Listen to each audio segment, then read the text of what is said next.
This is the Build Zone Podcast, the official podcast of ABC Massachusetts and the Gould Construction Institute. 1, 2, 3, 4. Welcome to the podcast. I'm actually very excited to have this gentleman come on with us this week, but his name is Ryan Englin. He is a best-selling author and the creator of the Core Fit hiring system and a consultant to the trades. I'm very excited because I've been reading his bio and stuff, and I'm very excited. Ryan, welcome to the podcast. Oh, thanks for having me. And for those that don't know, I will real quick just let everybody know that he is a passionate advocate for small to medium-sized businesses in blue-collar industries, driven by a childhood spent witnessing his father's tireless work as an owner-operator. Has over a decade of experience in corporate America and as CEO of Core Matters. He does empower business leaders to build amazingly productive companies by focusing on hiring and retaining the right people, which is very, and we were just talking about it before we record, but my job at the school here is to hire teachers.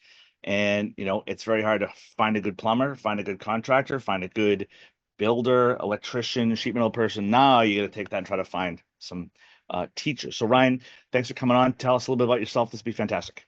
Well, you already gave a great intro there. I grew up watching my dad in the trades, and tirelessly, he had a business that owned him.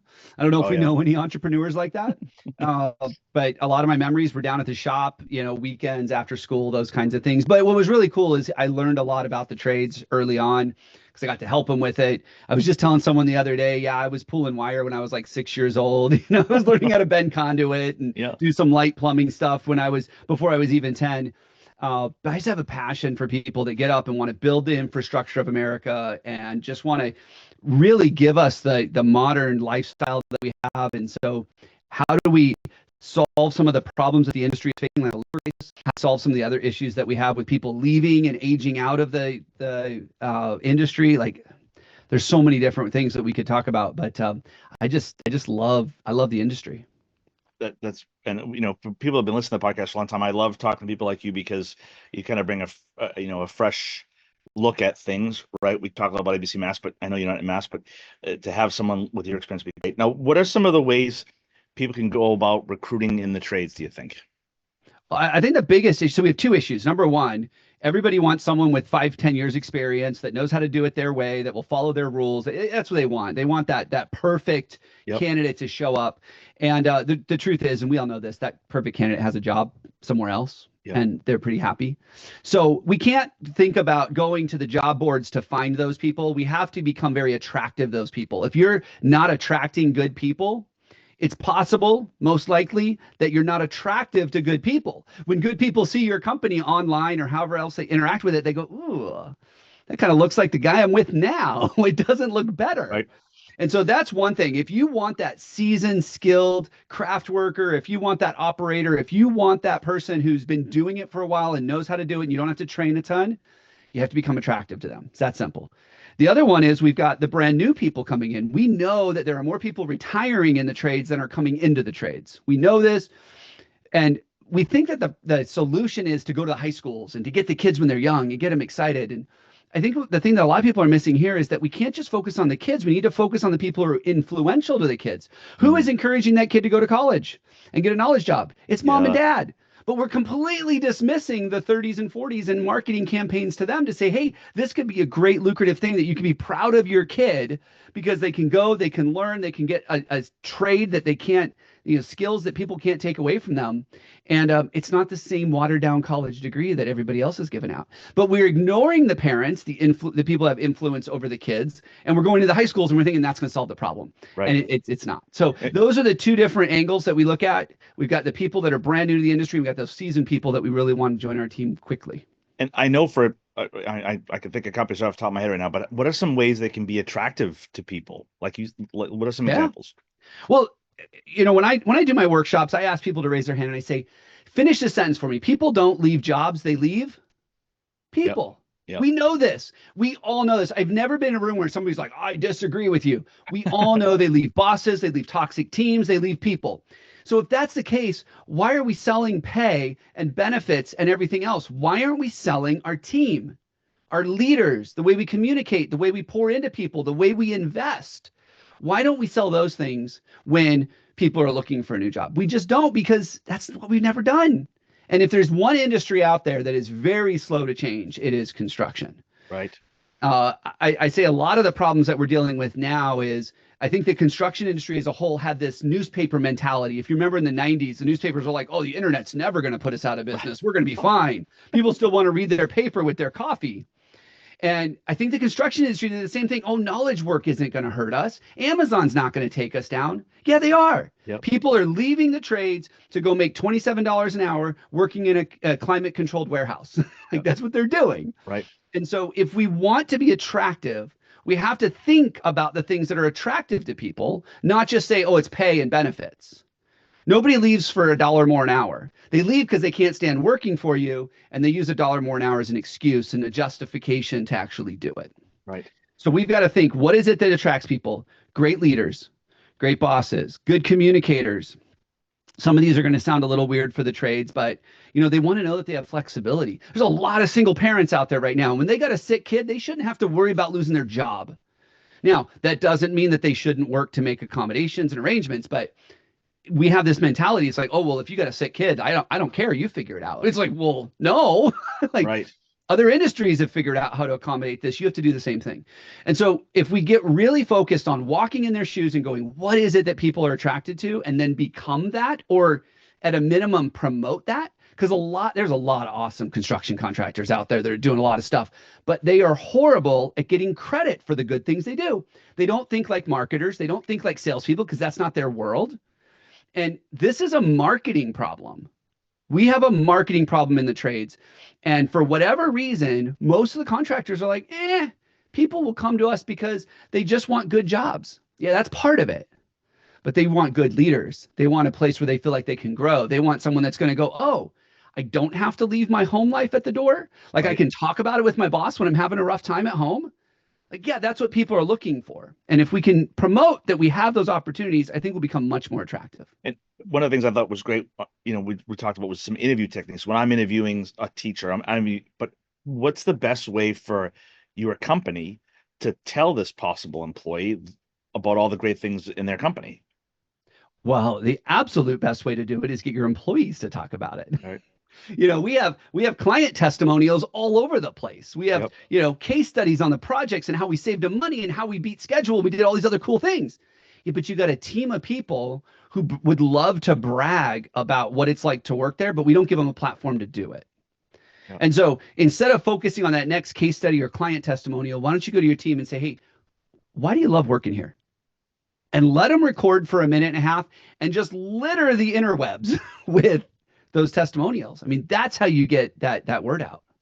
I think that's amazing, because and I'm sure it's the same thing. You would agree, when you interview somebody, within a couple of minutes if that person's going to work out, right? You know, right? Like, I know I've done so many interviews that I know that 2 minutes into it, whether if they're 5 minutes late for the interview, how are they going to be when they come to work, right? If they come to the interview not dressed the right way or not dressed appropriately, or like I said, I've done interviews where they bring their kids with them, or and I understand, but if the kid's screaming in the background the whole time, how am I supposed to interview you? Or if you come late to an interview, or the first question you ask is, how much vacation time do I get? Or not the questions that you think they should be asking. What about as far as like some ways to retain current employees, right? Because I go through it every year. Every year I get a send it off list. Teachers, I invite the teachers to come back that I think are excellent teachers and can come back. But what are some ways to retain some employees?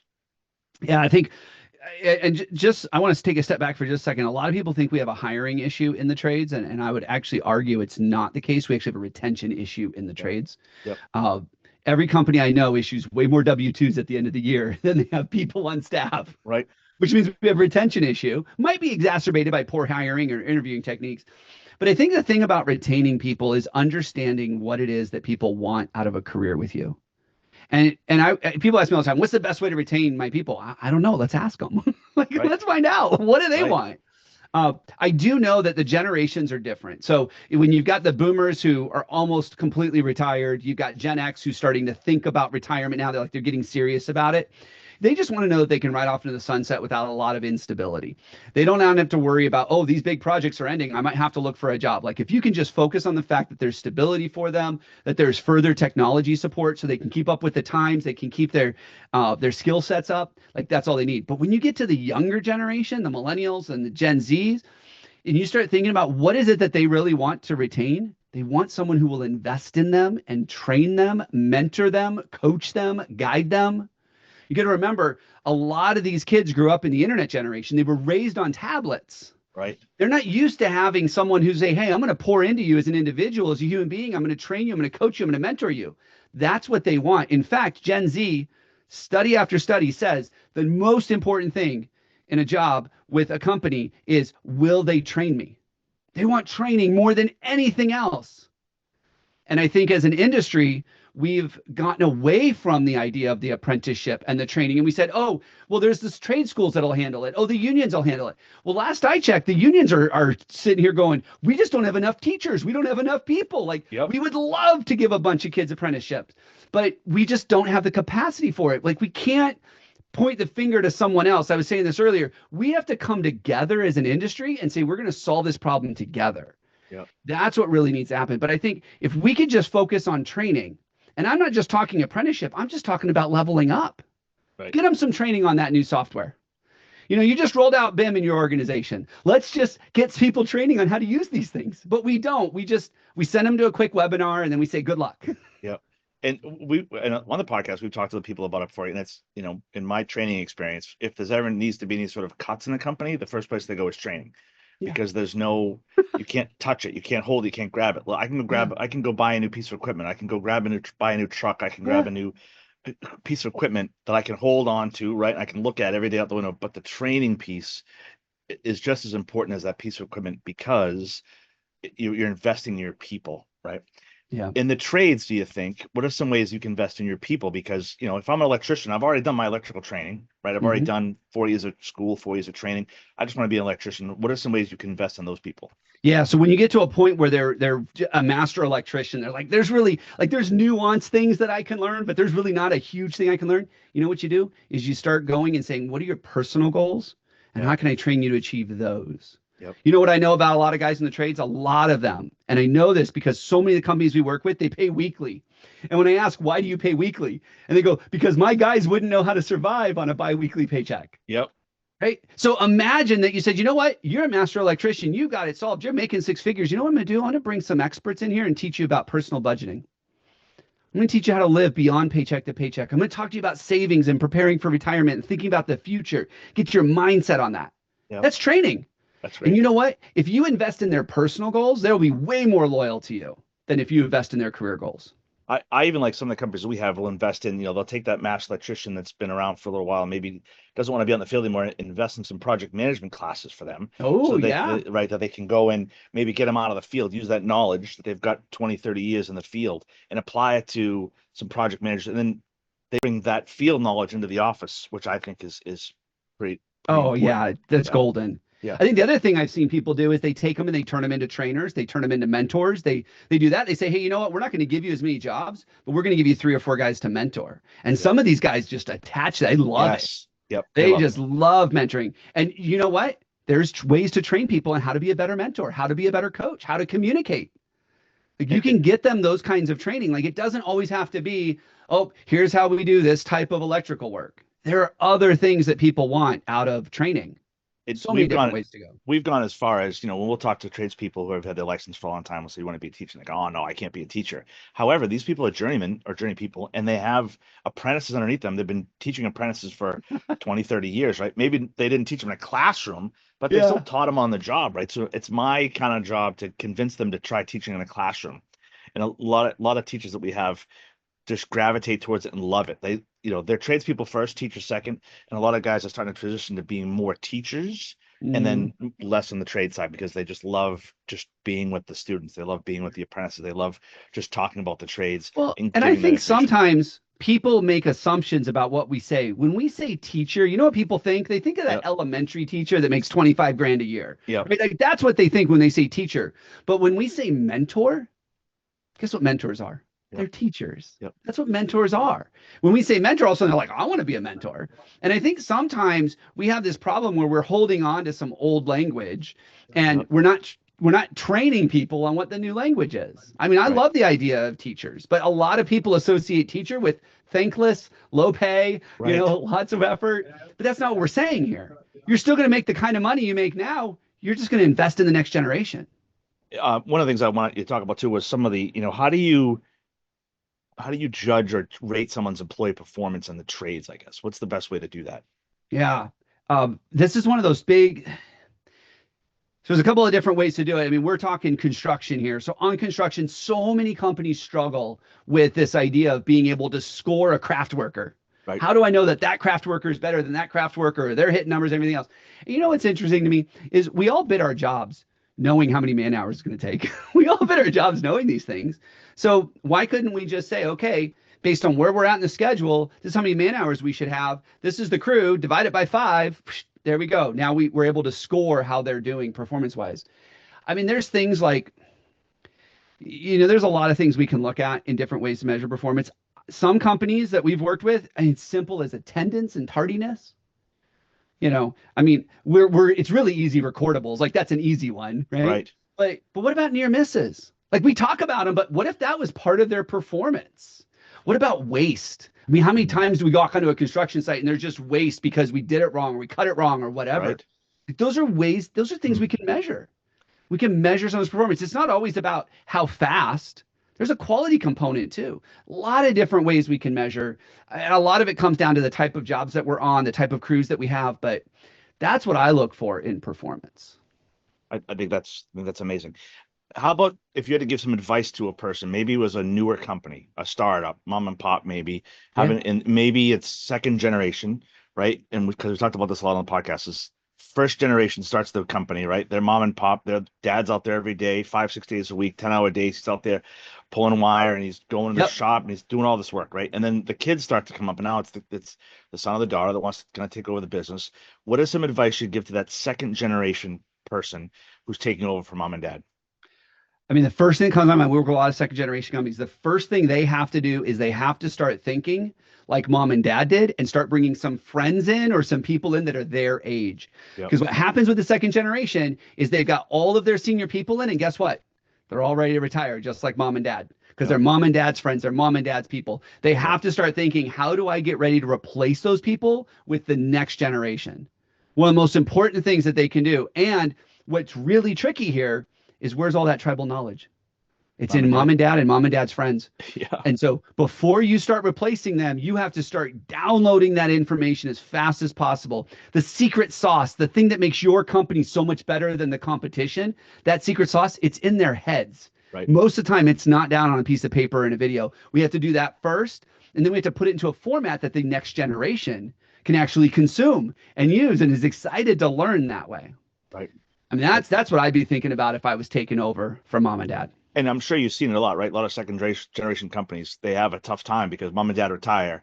Mom and dad have all the connections, and you hit it right nail on the head, right? Mom and dad have all the secret sauce in there, right? And then here comes the kids coming up, and they haven't been around as long or haven't been doing as long as mom and dad have been doing it. And they do struggle a little bit because they don't have that, like you said, the special sauce, which is fantastic. All right, that's our friend Ryan Englin. Ryan, if anybody out there had any questions for you or wanted to learn more about the CoreFit hiring system, what's the best way to get a hold of you?